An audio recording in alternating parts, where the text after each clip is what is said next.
ආයුබෝවන්.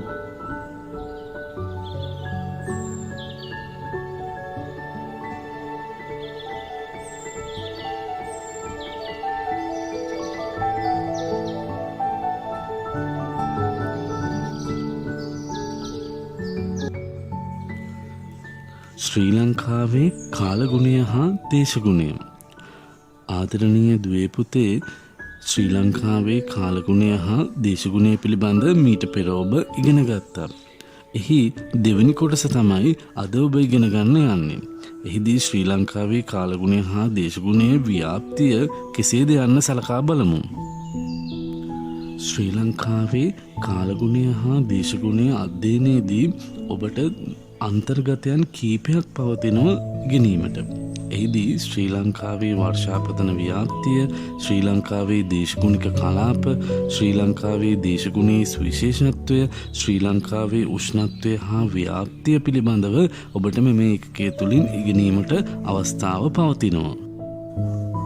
ආදරණීය දුවේ පුතේ, ශ්‍රී ලංකාවේ වර්ෂාපතනය හා ව්‍යාප්තිය පිළිබඳ අපි ප්‍රථමයෙන්ම සලකා බලමු. ශ්‍රී ලංකාවට වර්ෂාපතනය ලැබෙන ප්‍රධාන ක්‍රම තුනක් පවතිනවා. එනම් මෝසම් වැසි, සංවහන වැසි, වාසුලි වැසි. නැවත අපි පවසමු මෝසම් වැසි, සංවහන වැසි, වාසුලි වැසි. මේදී මෝසම් වැසි කොටස් දෙකක් යටතේ අපට අධ්‍යයනයට බඳුන් වෙනවා. එනම් නිරිත දිග හා ඊසාන දිග මෝසම්.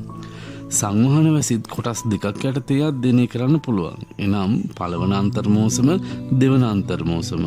මෙම වර්ෂාපතන ලැබෙන ක්‍රම තුන කෙටියෙන් මතක තබා ගන්න මේ කාලය යොදා ගන්න.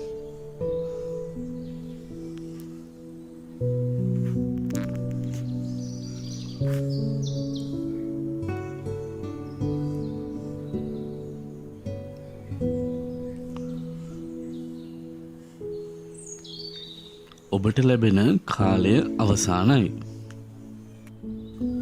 අපි ප්‍රථමයෙන්ම මෝසම් වැසි පිළිබඳ සලකා බලමු. මෝසම් සුළං ලෙස හඳුන්වන්නේ අවුරුද්දේ නියමිත කාලවලදී දිවයින හරහා හමා යන ප්‍රබල සුළං වර්ගයක්. මෙය සාමාන්‍ය ග්‍රහීය සුළං රටාව තුළට කඩා වැදුණු ආගන්තුක සුළං වර්ගයක් ලෙස හඳුන්වන්න පුළුවන්. ඍතුව යන අර්ථය දෙන මෝසම් යන අරාබි වචනයෙන් මෙම වචනය භාවිතයට ගෙන තියෙනවා. ශ්‍රී ලංකාවට මෝසම් වර්ෂාව කාල පරිච්ඡේද දෙකකදී ලැබෙනවා. එනම් නිරිත දිග මෝසම සහ ඊසාන දිග මෝසම ලෙස. ආදරණීය දුවේ පුතේ, ශ්‍රී ලංකාවේ කාලගුණය හා දේශගුණය කෙරෙහි එනම් වර්ෂාපතන ව්‍යාප්තියට බලපාන ප්‍රධානම වර්ෂණ ක්‍රමයක් ලෙස තමයි මේ මෝසම් වැසි හඳුන්වන්න පුළුවන්. මේ මෝසම් වැසි ලංකාවට පැමිණෙන්නේ එක් නියමිත කාලවකවානුවක් තුළ. එනම් මැයි සිට සැප්තැම්බර් දක්වා. මේ කොටස ඔබට කිටි වේලාවක් තිබෙනවා මතකයේ තබා ගැනීමට. ඒ අවස්ථාව කරගන්න.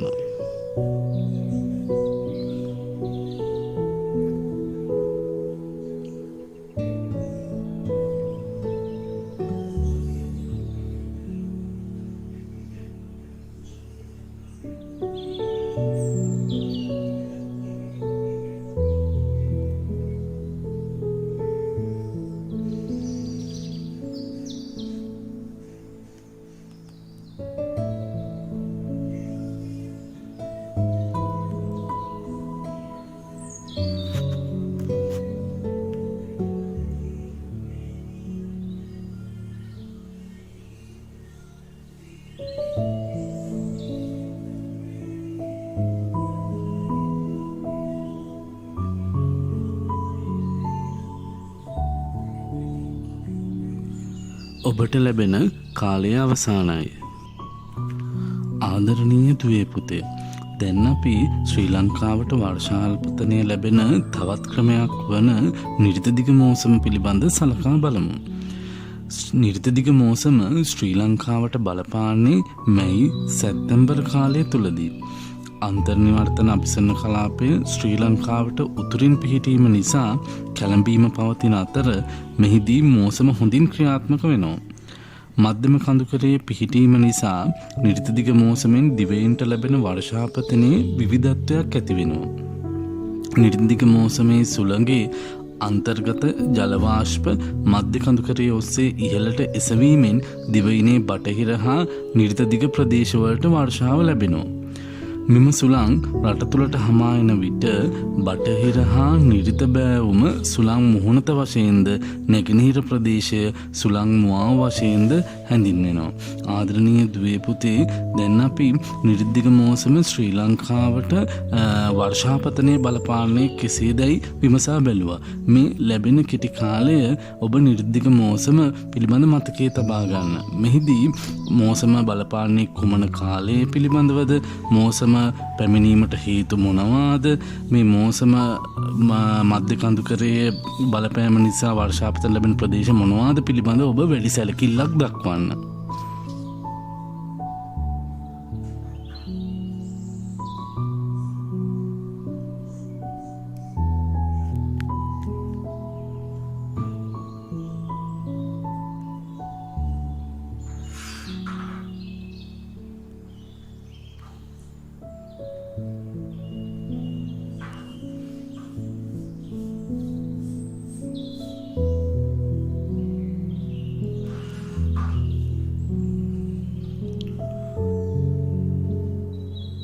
ඔබට ලැබෙන කාලය අවසానයි. ආදරණීය දුවේ පුතේ, නිරිද්දික මෝසම් ඍතුවේ ශ්‍රී ලංකාව හා නැගෙනහිර කොටස්වල කාලගුණික ලක්ෂණ බටහිර හා නිරිත කොටස්වලට සාපේක්ෂව බොහෝ සෙයින් වැඩි වෙලා තියෙනවා. උතුරු නැගෙනහිර ප්‍රදේශවලට මෙම සුළඟ හමා යන්නේ වියලි සුළඟක් විදිහට. ඒ සුළං අපි යල් සුළං කියලා හඳුන්වනවා. එසේත් නැත්නම් කච්චාන් කොඩේ කාලම් කියලාත් හඳුන්වනවා. මෙහිදී අම්පාර, මඩකලපුව, අනුරාධපුර, පොළොන්නරුව, ත්‍රිකුණාමලය, හම්බන්තොට වැනි දිස්ත්‍රික්කවලට වර්ෂාපතනය අඩු වුණත් බද්දෙම හා නිරිත බටහිර බෑවුම් වලට වැඩි වර්ෂාපතනයක් ලැබෙනවා. මෙයත් කෙටියෙන් ඔබ කියවා ගන්න.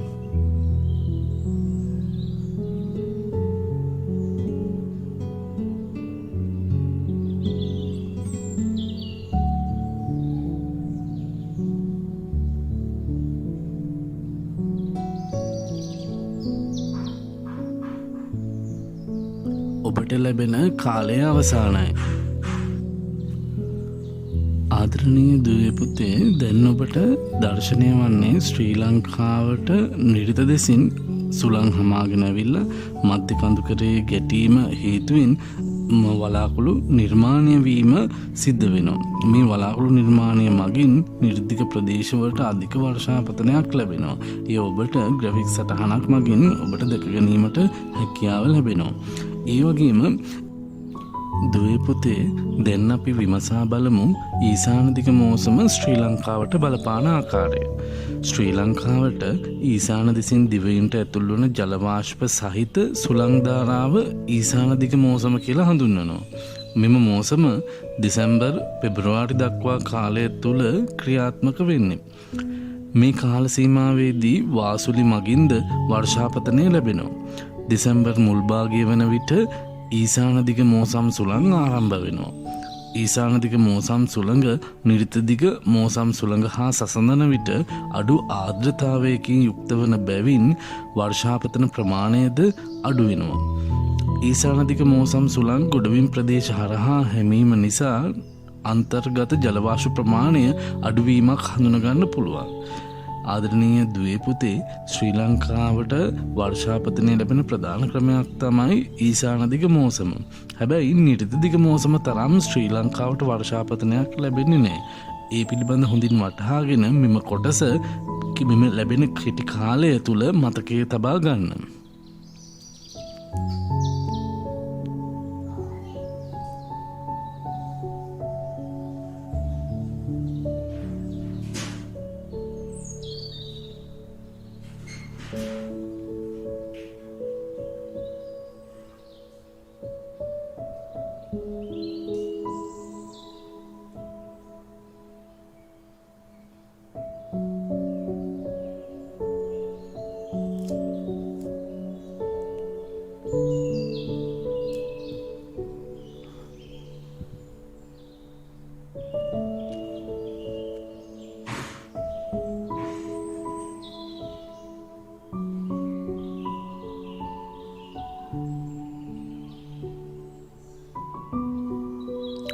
ඔබට ලැබෙන කාලය දුවේ පුතේ ඊසානදිග මෝසම් මගින් ශ්‍රී ලංකාවේ උතුරු ඊසාන හා නැගෙනහිර ප්‍රදේශවලට අධික වැසි ලැබීමක් සිද්ධ වෙනවා.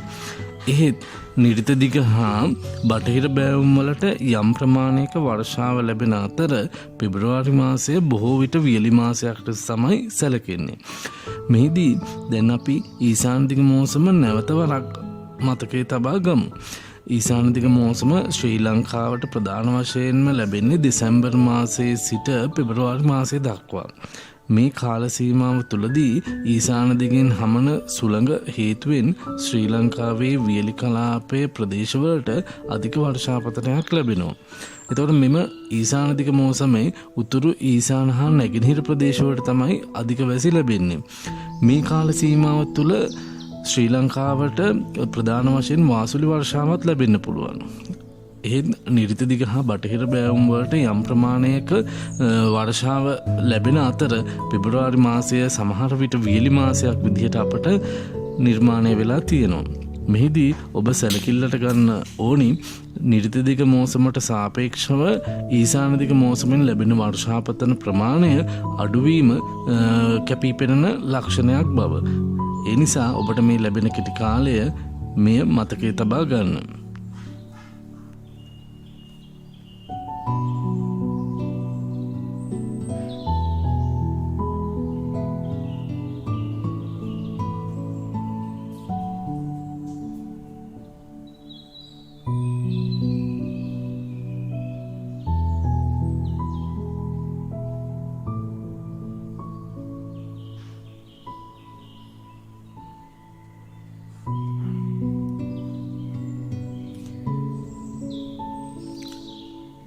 ඔබට ලැබෙන කාලය අවසానයි.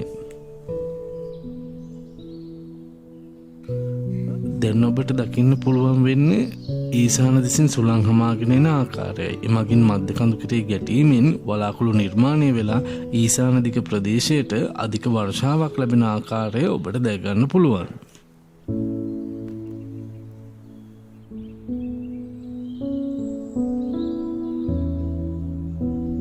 දුවේ පුතේ, දැන් අපි ශ්‍රී ලංකාවට වර්ෂාව ලැබෙන තවත් එක් ක්‍රමයක් වන සංවහන වර්ෂාව පිළිබඳ විමසා බලමු. ශ්‍රී ලංකාවේ ආවේනික වර්ෂාපතන ක්‍රමය වන්නේ සංවහන වර්ෂාවයි. සමකාසන්නේ පිහිටීම නිසා වර්ෂය මුළුල්ලේම අධික සූර්ය තපනයක් ලැබෙනවා. සූර්ය විෂුව කාලවලදී සූර්ය තපනයට වඩාත් අධිකව ලැබෙන බැවින් ප්‍රධාන වශයෙන්ම මේ කියන කාලයේදී සංවහන ක්‍රියාකාරීත්වයක් දකින්න පුළුවන්. එබැවින් සංවහන ක්‍රියාකාරීත්වයට අවශ්‍ය වායුගෝලීය තත්ත්වයක් නිර්මාණය වෙනවා.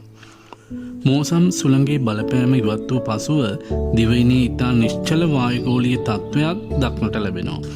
මේ කාලේ රට අභ්‍යන්තරයේ තාපවත්ව ඉහළ නගින වාතස්කන්ධයේ අඩුව පිරවීමට සාගරයේ දෙස සිට රට දෙසට හමායන සුළං සංවහන වැස්සට රුකුල් වෙනවා. මෙසේ හමායන වායු ධාරාවලින් සංවහන වලාකුළු නිර්මාණය වී සවස් කාලේ වර්ෂාව ලබා දීමක් සිද්ධ වෙනවා. ආදරණීය දුවේ පුතේ, මෙම වර්ෂාව අකුණු කුණාටු සහිත වර්ෂාවක්. මේ නිසා සංවහන වර්ෂාව ශ්‍රී ලංකාවට ආකාර දෙකකින් ලැබෙනවා. ඊට පෙර මේ සංවහන වර්ෂාව පිළිබඳ කෙටි කාලයක් ඔබට ලබා දෙනවා මතකයේ තබා ගැනීමට.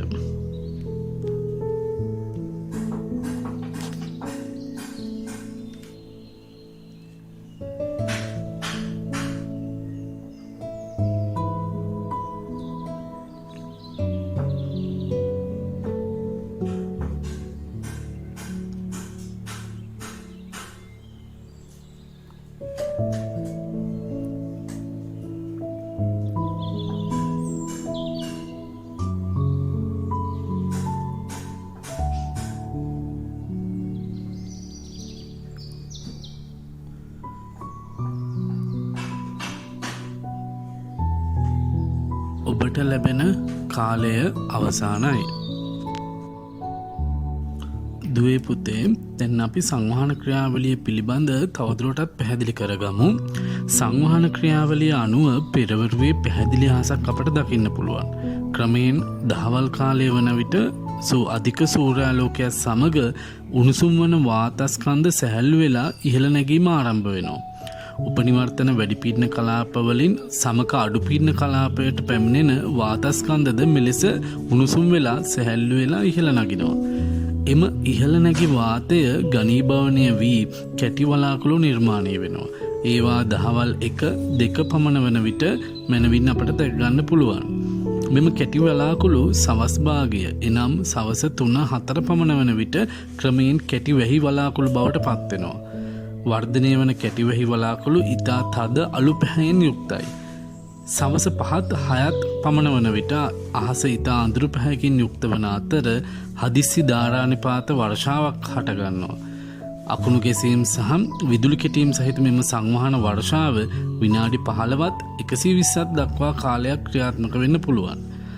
සවස 7 සිට 8 පමණ වන විට වර්ෂාව නැවතීමෙන් පස්සේ නැවතත් අහස පැහැදිලි අහසක් බවට පත් වෙනවා.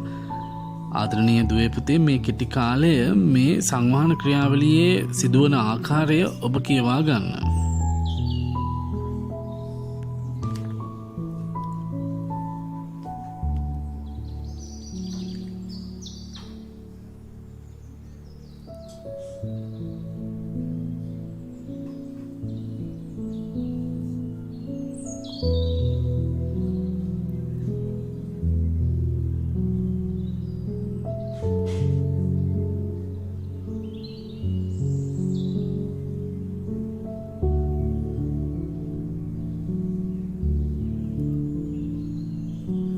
ඔබට ලැබෙන කාලය අවසానයි. ආදරණීය දුවේ පුතේ, දැන් අපි බලමු ශ්‍රී ලංකාවට සංවහන වැසි ලැබෙන කාල පරිච්ඡේද දෙකකට සිද්ධ වෙන්නේ. එම ආකාර දෙක පිළිබඳ දැන් අවබෝධයක් ලබා ගමු. එවැනි ආකාර දෙකක් අපට දැක ගන්න පුළුවන්. පහතින් මේ බව දැක්වෙනවා. පළමු අන්තර් මෝසම, දෙවන අන්තර් මෝසම. ආයෙත් මම කියන්න සංවහන වැසි ලැබෙන ආකාර දෙකක් පවතිනවා. පළවෙනි එක පළමු අන්තර් මෝසම, අනික දෙවෙනි අන්තර් මෝසම. පළමු අන්තර් මෝසම දුවේ පුතේ ශ්‍රී ලංකාවට ඇති වෙන්නේ මාර්තු අප්‍රේල් කියන මාසවලදී. අන්තර් නිවර්තන අபிසරණ කලාපය උතුරු පර්යටනය නිසාත් ලංකාව දූපතක් වශයෙන් පිහිටීම නිසාත් පළමු අන්තර් මෝසම ක්‍රියාත්මක වෙනවා. ඒ නිසා ශ්‍රී ලංකාවට සංවහන වැසි ලැබෙන ප්‍රධානම මෝසමක් ලෙස තමයි පළවෙනි අන්තර් මෝසම හඳුන්වන්න පුළුවන් වෙන්නේ. ඒ පිළිබඳව ඔබ දැන් මේ මොහොතේ මතක තබා ගන්න.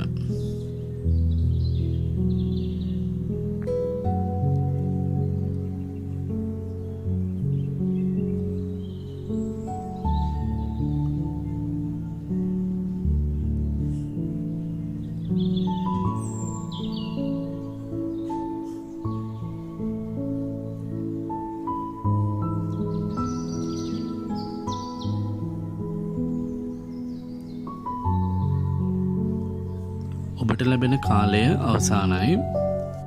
දුවේ පුතේ, ශ්‍රී ලංකාවේ සංවහන වර්ෂාව මගින් දෙවනි කාල පරිච්ඡේදය වන්නේ දෙවන අන්තර් මෝසමයි. මේ දෙවන අන්තර් මෝසම සක්‍රිය වන්නේ ඔක්තෝබර් සහ නොවැම්බර් මාසවල. මෙයට සංවහන ක්‍රියාවලිය වගේම නිවර්තන කලාපීය වායුගෝලීය පවතින අස්ථායීභාවයද බලපානවා. මේ හේතුවෙන් පළමු අන්තර් මෝසම වලට වඩා වැඩි වර්ෂාපතනයක් ලැබීම සිද්ධ වෙනවා. මේ කාලය තුළ ලැබෙන අධික වර්ෂාපතනය නිසා ඇතිවන ගංවතුර හා නායම් තත්ත්වයන්ද දැක් ගන්න පුළුවන්. ඒ නිසා දරුවනේ සංවහන ක්‍රියාවලිය කොටස් දෙකකට අපට බෙදන්න පුළුවන්. එක පළවන අන්තර් මෝසම, අනිත් එක දෙවන අන්තර් මෝසම. මේ දෙකින්ම වැඩිම වර්ෂාපතනයක් ලැබෙන්නේ දෙවන අන්තර් මෝසමේ බව ඔබ මතක තබාගත යුතුයි. ඒ නිසා ඔබට මේ දෙවන අන්තර් මෝසම පිළිබඳ මතකයේ තබා ගැනීමට කෙටි කාලයක් ලබා දෙනවා. ඒ කාලය තුළ දෙවන අන්තර් මෝසම ක්‍රියාත්මක වෙන්නේ මොන මාසවලද? ඒකට සංවහන ක්‍රියාවලිය බලපාන්නේ කෙසේද? ඒකෙන් ඇතිවන බලපෑම් මොනවාද යන්න පිළිබඳ මතක තබා ගන්න.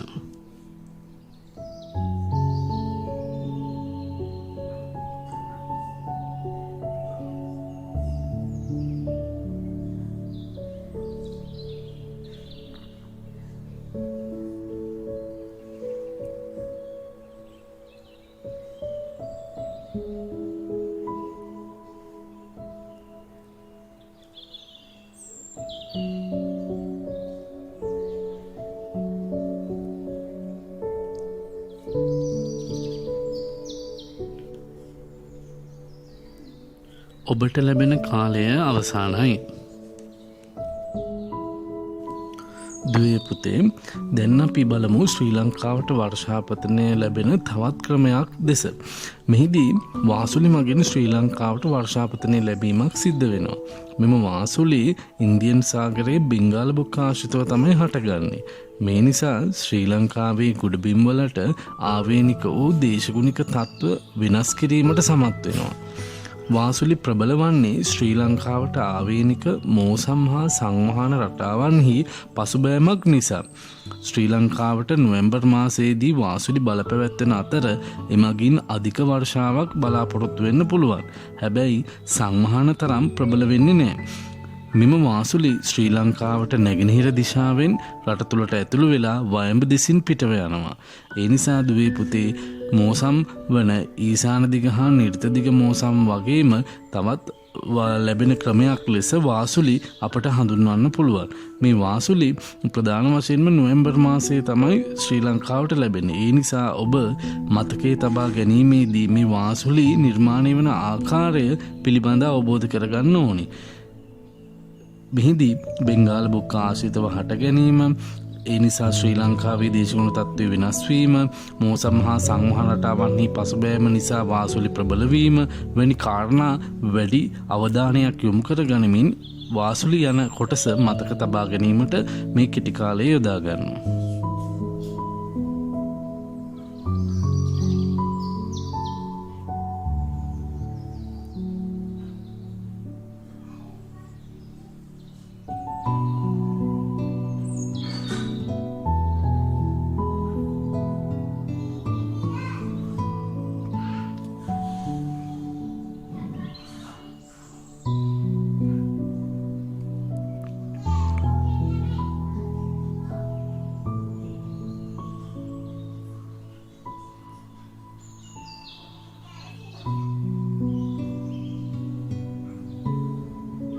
ඔබට ලැබෙන කාලය අවසానයි.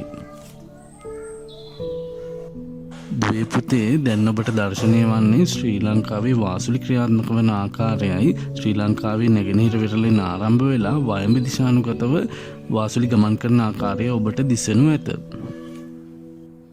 දුවේ පුතේ, දැන් ශ්‍රී ලංකාවේ වර්ෂාපතන ඍතු අනුව වර්ෂාපතන ව්‍යාප්ති සිතියම් පරීක්ෂා කර බලමු.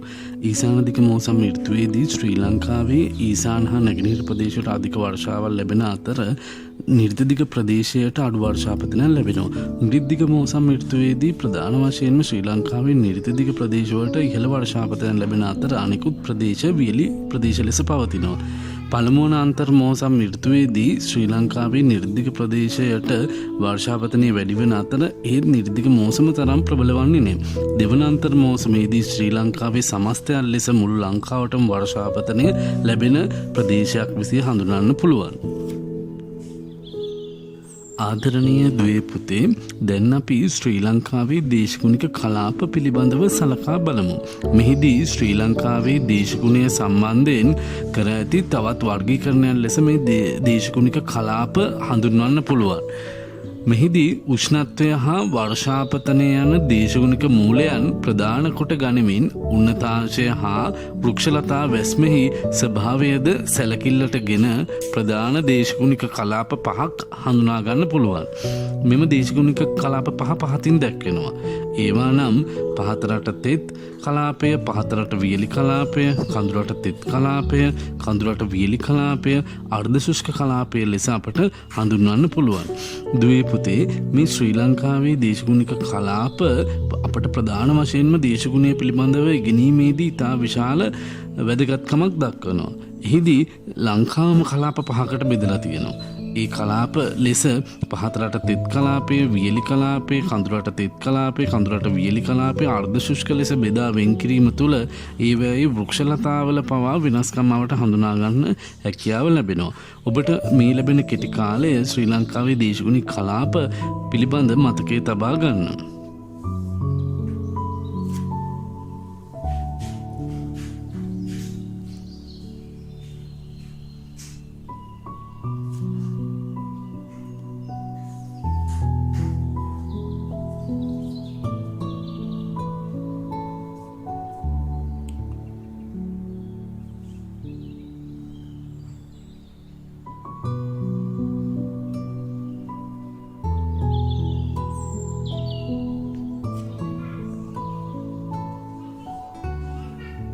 ඔබට ලැබෙන දුවේ පුතේ දැන් අපි ශ්‍රී ලංකාවේ දේශගුණික කලාප පිළිබඳ සිතියමකින් සලකා බලමු. ඔබට දැන් දර්ශනීය වී පහතරට තිත් කලාපය, ඉන් අනතුරු පහතරට වියලි කලාපය, ඉන් අනතුරු කඳුරට තිත් කලාපය, දැන් ඔබට දර්ශනය වෙනවා කඳුරට වියලි කලාපය, අවසානයේ ඔබට දර්ශනය වෙනවා අර්ධ ශුෂ්ක කලාප. මෙම කලාප වලින් වැඩිම ව්‍යාප්තියක් දක්වන කලාපයේ විදිහට පහතරට වියලි කලාපය අපට හඳුනා ගන්න පුළුවන්. මේ පහතරට වියලි කලාපයෙන් අනතුරුව ඊළඟට වැඩිම ව්‍යාප්තියක් තියෙන පහතරට තිත් කලාපය. අනිකුත් කලාප එතරම් ව්‍යාප්තියක් දක්වන්නේ නැහැ. ආදරණීය දුවේ පුතේ, ශ්‍රී ලංකාවේ දේශගුණික කලාපවල ප්‍රධානම කලාපයක් ලෙස පහතරට තිත් කලාපය හඳුනා ගන්න පුළුවන්. මෙහි සාමාන්‍ය වාර්ෂික උෂ්ණත්වය සෙල්සියස් අංශක 27ක් පමණ වෙනවා. වසර පුරා දීප්තිමත් සූර්යාලෝකයක් පවතිනවා. සාමාන්‍යයෙන් වාර්ෂික වර්ෂාපතනය මිලිමීටර 2000කට වඩා වැඩි. නිර්දිග මෝසමෙන් හා සංවහන මගින් තමයි අධික වර්ෂාවක් මේ ප්‍රදේශයට ලැබෙන්නේ. වර්ෂාපතන අතිරික්තයක් තිබීම විශේෂ ලක්ෂණයක්. වසර පුරාම වර්ෂාව ව්‍යාප්තව පවතිනවා. ගස්වැල් හොඳින් වැඩෙනවා. ශ්‍රී ලංකාවේ තෙත් කලාපයේ මීටර් 300ට අඩු තෙත්බිම් ප්‍රදේශ මේට අයත් වෙනවා. මෙහිදී වෘක්ෂලතා කලාප සිතියම සහ වෘක්ෂලතා වර්ගීකරණය සැලකීමේදී මෙම කලාපයට සිංහරාජ්‍ය අයත් වුවත් මීටර් 300ට වඩා වැඩි උස්බිම්වල මේ සිංහරාජ්‍ය පවතින නිසා දේශගුණික කලාප සිතියමේදී ප්‍රධාන වශයෙන්ම තෙත් කලාපයේ තෙත්බිම් පමණක් මෙයට අන්තර්ගත වෙලා තියෙනවා. ඒ නිසා ඔබට ලැබෙන කෙටි කාලය මේ මතකයේ තබා ගන්න.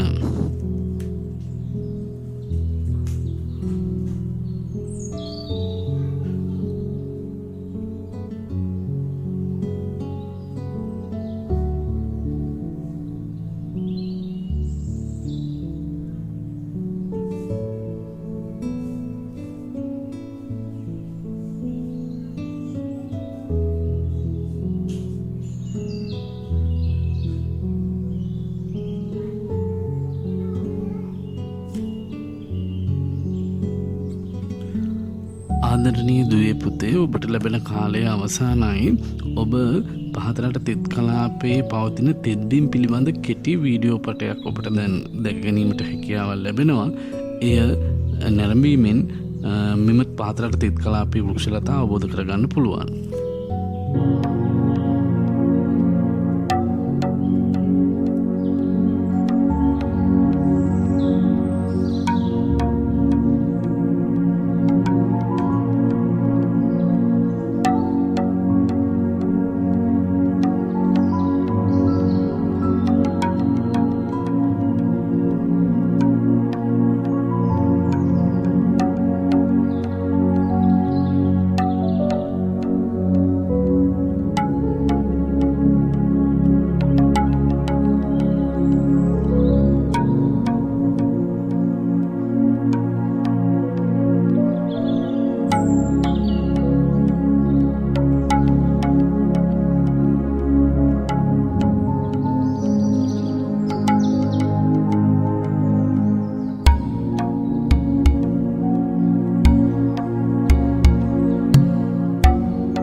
ආදරණීය දුවේ පුතේ, දැන් අපි පහත් රට වියලි කලාපය පිළිබඳ තොරතුරු අවබෝධ කරගමු.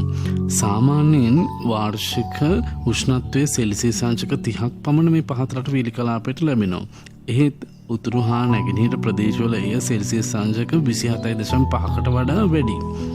දීප්තිමත් සූර්යාලෝකයක් පවතින්නේ. සාමාන්‍යයෙන් වාර්ෂික වර්ෂාපතනය මිලිමීටර් 1250 2000 අතර වෙනවා. ඊසාන දිග මෝසමෙන් හා වාසුලි මගින් වැසි ලැබෙනවා. ඔක්තෝබර් ජනවාරි මාසයේ තමයි ප්‍රධාන වශයෙන්ම මේ ප්‍රදේශවලට වැසි ලැබෙන්නේ. මේ සිට සැප්තැම්බර් දක්වා වියලි කාලයක් ලෙස පවතිනවා. වියලි කාලයට ඔරොත්තු දෙන ශාක වර්ධනය වීමක් අපට දැනගන්න පුළුවන්. මෙහිදී අතීතයේ සිටම මෙම කලාපේ වැව්තැනුවේ මේ ජලය ලබා ගන්න. ඒට හේතුව මෙම පහතට වියලි කලාපයේ ජලය ඉතා අවම වශයෙන් පවතින නිසා. එමෙන්ම ශ්‍රී ලංකාවේ භූමියෙන් 67%ක්ම මේ වියලි කලාපයට අයත් වෙනවා. මේ නිසා ඔබට මේ ලැබෙන කෙටි කාලය මේ පහතරට වියලි කලාපය පිළිබඳ මතකයේ තබා ගන්න.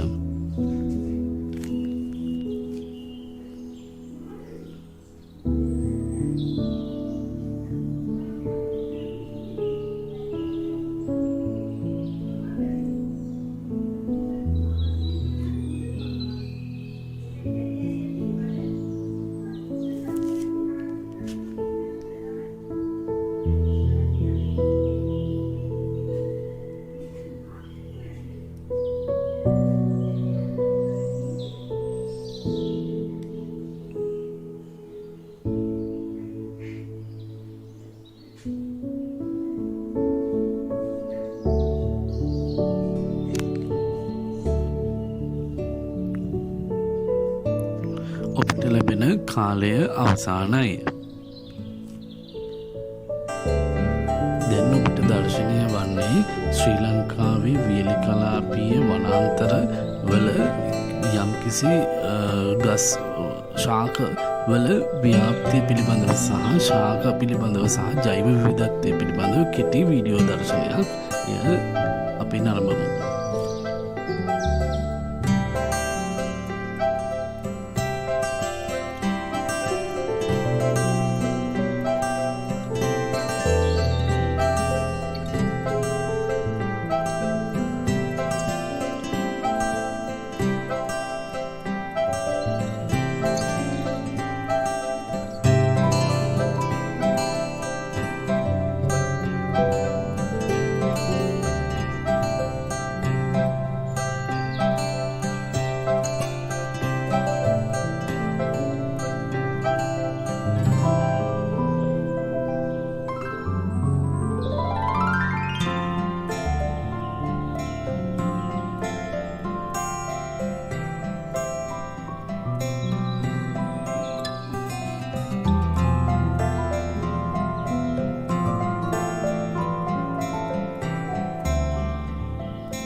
දැන් අපි ශ්‍රී ලංකාවේ දේශගුණික කලාපයක් වන කඳුරට තෙත් කලාපය පිළිබඳ අවබෝධයක් ලබා ගමු. පහත් බිම් වලට වඩා උෂ්ණත්වය අඩු කලාපයක් වශයෙන් තමයි මේ කඳුරට තෙත් කලාපය හඳුන්වන්නේ. එහිදී මහනුවර සෙල්සියස් අංශක 20කට මදක් වැඩියෙන්ද, හැටන්සානුව සෙල්සියස් අංශක 20ට අඩුවෙන්ද, නුවරඑළිය සෙල්සියස් අංශක 15.9ක පමණ උෂ්ණත්වයක් වාර්තා වෙනවා. වසර පුරා ව්‍යාප්ත වූ වර්ෂාපතනයක් දැක්ගන්න පුළුවන්. සාමාන්‍ය වාර්ෂික වර්ෂාපතනය මිලිමීටර් 3000ක් පමණ වෙනවා. මිලිමීටර් 5000ක් පමණ වැඩි වැස්ස ලැබෙන ප්‍රදේශ පවතිනවා. නිර්දිග මෝසමෙන් හා සංවහන මගින් අධික වැසි ලැබෙනවා. සදාහරිත වැසිවනාන්තරත් දැක් ගන්න පුළුවන්. එවැනි වැසිවනාන්තරයක් ලෙස සිංහරාජය දක්වන්න පුළුවන්. ජලගැලීම් හා නායෑම් වලට නිරන්තරයෙන් ගොදුරුවන ප්‍රදේශයක් විදියට අපට හඳුනගන්න පුළුවන්. ආදරණීය දුවේ පුතේ, මෙහිදී ඔබ සිංහරාජ වනාන්තරය පහතරට තෙත් කලාපීය වනාන්තරයක් ලෙස තමයි වෘක්ෂලතා වර්ගීකරණයේදී ඉගෙන ගත්තේ. එහෙත් මීටර් 300ට වඩා උසින් යුක්ත ප්‍රදේශ දේශගුණික කලාප බෙදීම් වලදී කඳුරට තෙත් කලාපයට අයිති වෙන්නේ. ඒ නිසා සිංහරාජය දේශගුණික වර්ගීකරණයේදී කඳුරට තෙත් කලාපයට අයත් වනාන්තරයක් ලෙස මතක තබා ගන්න. මේ ඔබට ලැබෙන කෙටි කාලය මෙය කඳුරට තෙත් කලාපය මතක තබා ගන්න.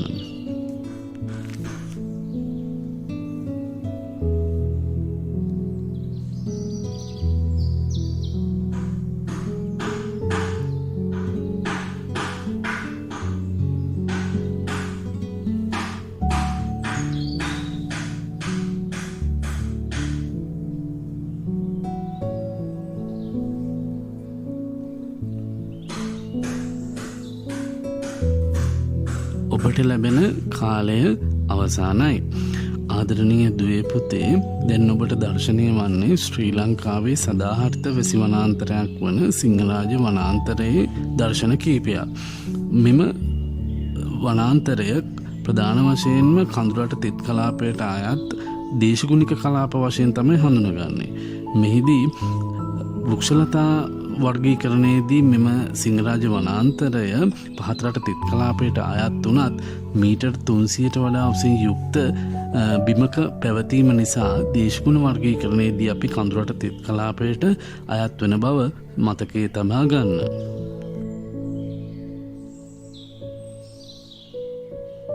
දුවේ පුතේ, දැන් අපි ශ්‍රී ලංකාවේ දේශගුණික කලාපයක් ලෙස කඳුරට වියලි කලාපය පිළිබඳ මතකයේ තබා ගමු. පහතරට වියලි කලාපයට වඩා උෂ්ණත්වය අඩුවන්නේ උන්නතාංශය නිසා.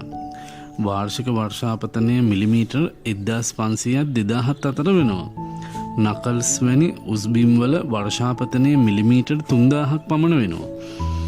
ඊසානදිග මෝසම් මගින් වැඩි වර්ෂාපතනයක් මේ කියන ප්‍රදේශවලට ලැබෙනවා.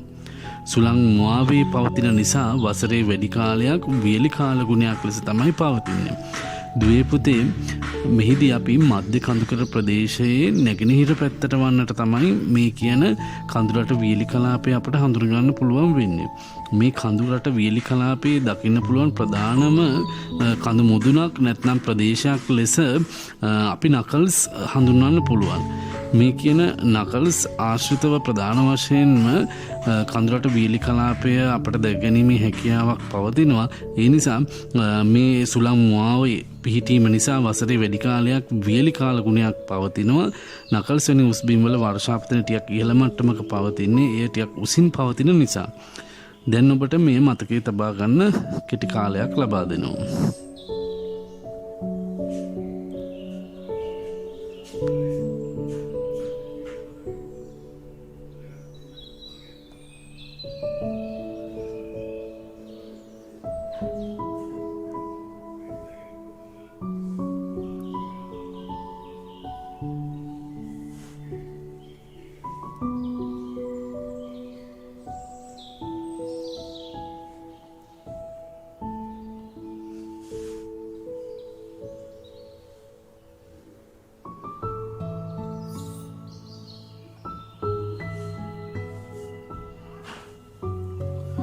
දුවේ පුතේ, ඔබට ලැබෙන කාලය අවසానයි.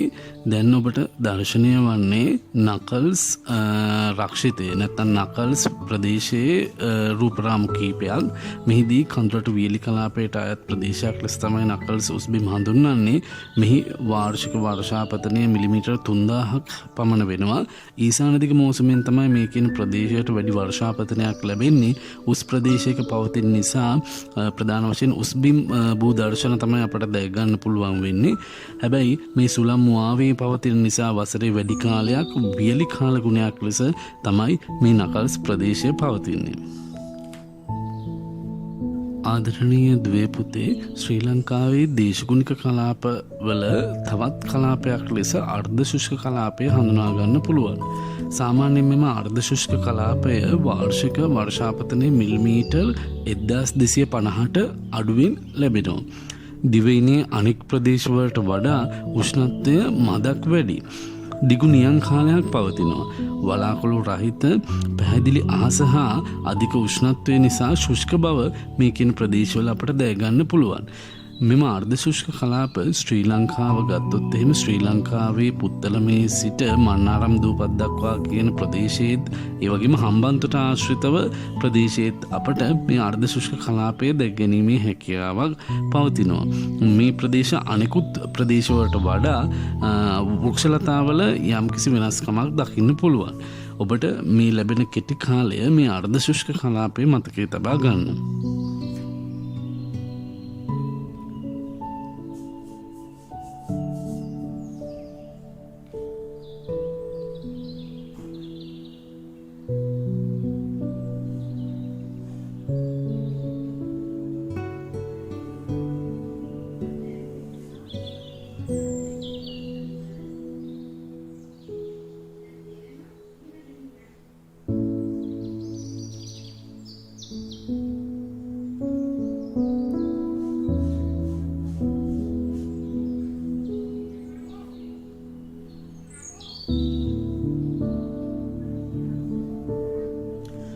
ඔබට ලැබෙන කාලයේ අවසන් මෙම ඔබට දැන් දර්ශනය වන්නේ අර්ධ ශුෂ්ක කලාපයේ වනාන්තරයක පවතින වීඩියෝ දර්ශනයක්. ඒ නිසා එය නරඹීමට ඔබට අවස්ථාවක් කරගන්න.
ආදරණීය දුවේ පුතේ, දැන් අපි ශ්‍රී ලංකාවේ දේශගුණී සුවිශේෂත්වයන් පිළිබඳව අවධානය යොමු කරමු. මෙහිදී ප්‍රධාන කාරණා කීපයක් දේශගුණී සුවිශේෂ වන්න හේතු වෙලා තියෙනවා. එනම් ජීවීන්ට හිතකර දේශගුණයක් පැවතීම, කුඩා දිවයිනක් වුවද අවකාශීය වශයෙන් පවත්නා දේශගුණ විවිධත්වය, අත්‍යන්ත දේශගුණ තත්ත්වයක් නොපැවතීම, දේශගුණය අනුව මිනිස් ක්‍රියාකාරකම්වල විවිධත්වයක් පැවතීම දක්වන්න පුළුවන්. දුවේ පුතේ, දැන් නැවත මාත් සමග කියවන්න. ජීවීන්ට හිතකර දේශගුණයක් පැවතීම, කුඩා දිවයිනක් වුවද අවකාශීය වශයෙන් පවත්නා දේශගුණ විවිධත්වයක් පැවතීම, අත්‍යන්ත දේශගුණ තත්ත්වයක් නොපැවතීම, දේශගුණය අනුව මිනිස් ක්‍රියාකාරකම්වල විවිධත්වයක් පැවතීම. මේ ලැබෙන කෙටි කාලය ඔබ මේ ශ්‍රී ලංකාවේ දේශගුණී සුවිශේෂත්වයන් මතක තබා ගන්න.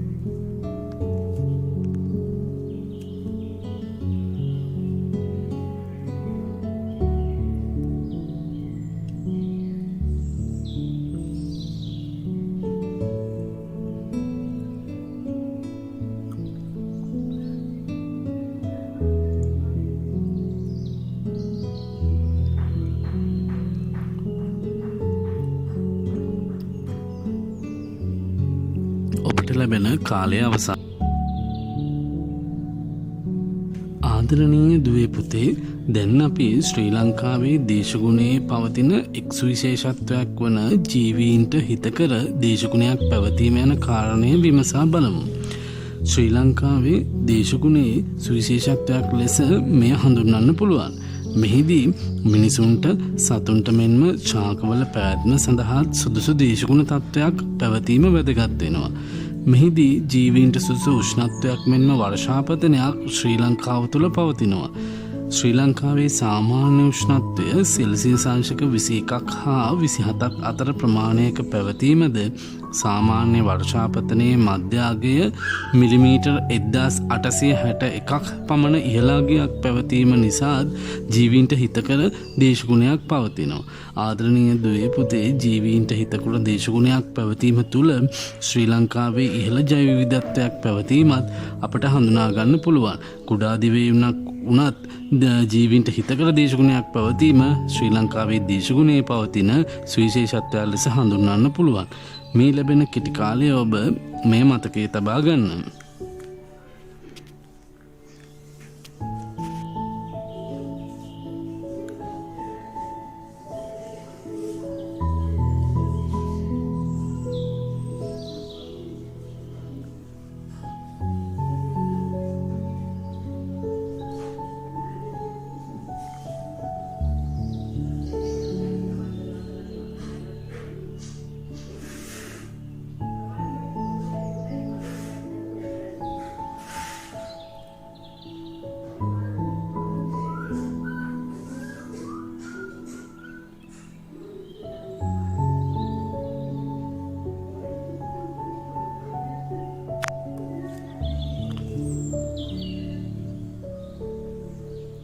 ඔබට ලැබෙන කාලය අවසానයි. දුවේ පුතේ, ශ්‍රී ලංකාවේ දැක්ගත හැකි දේශගුණයේ තවත් සුවිශේෂත්වයක් ලෙස කුඩා දිවයිනක් වුවද අවකාශීය වශයෙන් පවත්නා දේශගුණ විවිධත්වයන් දක්වන්න පුළුවන්. ශ්‍රී ලංකාවේ දැක්ගත හැකි දේශගුණයේ ඉතා සුවිශේෂී ලක්ෂණයක් ලෙස අපට මෙම අවකාශීය වශයෙන් පවත්නා දේශගුණයේ විවිධත්වය පෙන්වා දෙන්න පුළුවන්. ලංකාව කුඩා දිවයිනක් බැවින් ලංකාව පුරාම සාමූද්‍රික දේශගුණික ලක්ෂණයක් තමයි පවතින්නේ. අපි සලකා බැලීමේදී ශ්‍රී ලංකාව වර්ග කිලෝමීටර් 65610ක් පමණ වෙනවා. එමෙන්ම කුඩා දිවයිනක් වුවද තෙත්, වියලි, සෞම්‍ය හා අර්ධ ශුෂ්ක දේශගුණයන් ශ්‍රී ලංකාව තුළ පැවතීම නිසා දේශගුණයේ සුවිශේෂී බවක් ගන්නවා. දුවේ පුතේ, ශ්‍රී ලංකාව කුඩා දිවයිනක්, ඒ වගේම ශ්‍රී ලංකාවේ දේශගුණයේ විවිධත්වයන් රැසක් අපට දැනගන්න පුළුවන්. විශේෂයෙන්ම තෙත්, වියලි සහ අර්ධ ශුෂ්ක දේශගුණ තත්ත්වයන් පැවතීම නිසා ශ්‍රී ලංකාව කුඩා දිවයිනක් වුවත් අවකාශීය වශයෙන් දේශගුණයේ විවිධත්වයන් පැවතීම සුවිශේෂී ලක්ෂණයක්. ආදරණීය දුවේ පුතේ, ශ්‍රී ලංකාවේ දේශගුණයේ දැකිය හැකි තවත් සුවිශේෂීත්වයක් ලෙස අත්‍යන්ත දේශගුණ තත්ත්වයක් දැකිය නොහැකි වීම දක්වන්න පුළුවන්. අත්‍යන්ත දේශගුණ තත්ත්වයක් යනුවෙන් හඳුන්වන්නේ අධික උෂ්ණත්වයක් වගේම අධික සීතලක් පවතීම. ඒ වගේම තමයි අවම උෂ්ණත්වයක් වගේම අවම සීතලක් පැවතීම. මේ තත්ත්වයන් ශ්‍රී ලංකාව තුළ දකින්න ලැබෙන්නේ නැහැ. මෙහිදී ශ්‍රී ලංකාව තුළ අධික සීත දේශගුණ තත්ත්වයක් හෝ අධික උණුසුම් දේශගුණ තත්ත්වයක් දැකිය නොහැකි. මේ නිසා දේශගුණයට හැඩගැසීමට අධික වියදමක් දැරීමට සිදුවෙන්නේ නැහැ. මෙහිදී අඩු උෂ්ණත්වයකදී නිවාස උණුසුම් කිරීමට මෙන්ම වැඩි උෂ්ණත්වයකදී නිවාස වායු සමනය කිරීමට අවශ්‍ය වෙන්නේ නැහැ. මේ නිසා ශ්‍රී ලංකාවේ දේශගුණයේ සුවිශේෂත්වයක් ලෙස අත්‍යන්ත දේශගුණ තත්ත්වයක් නොපැවතීම අපට දක්වන්න පුළුවන්.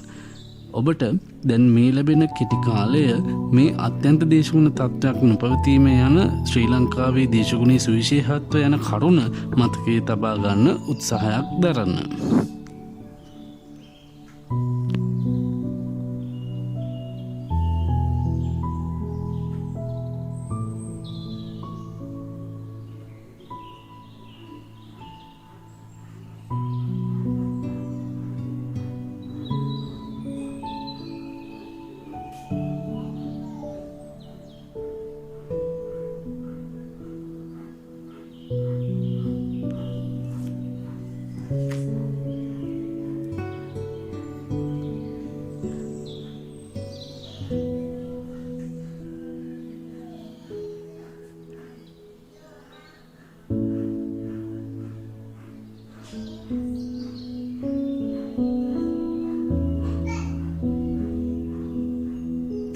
ඔබට ලැබෙන කාලය අවසానයි.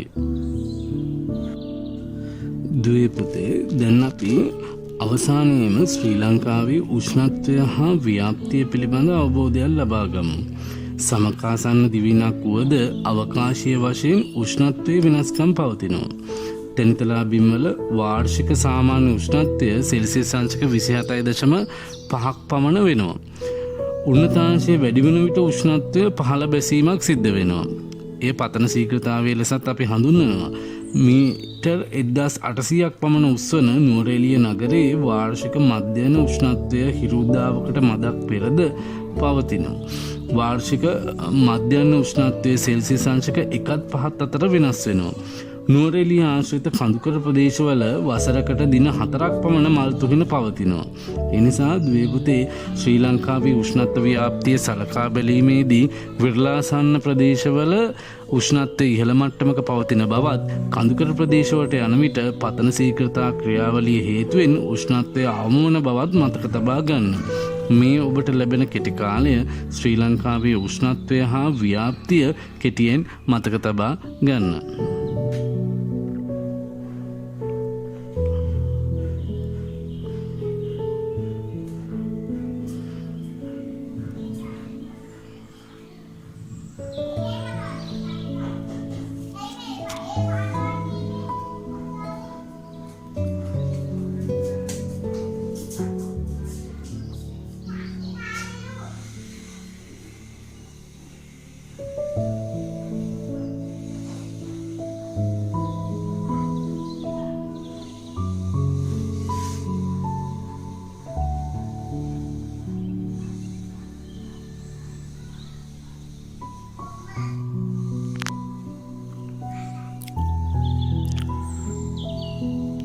ඔබට ලැබෙන කාලය අවසానයි.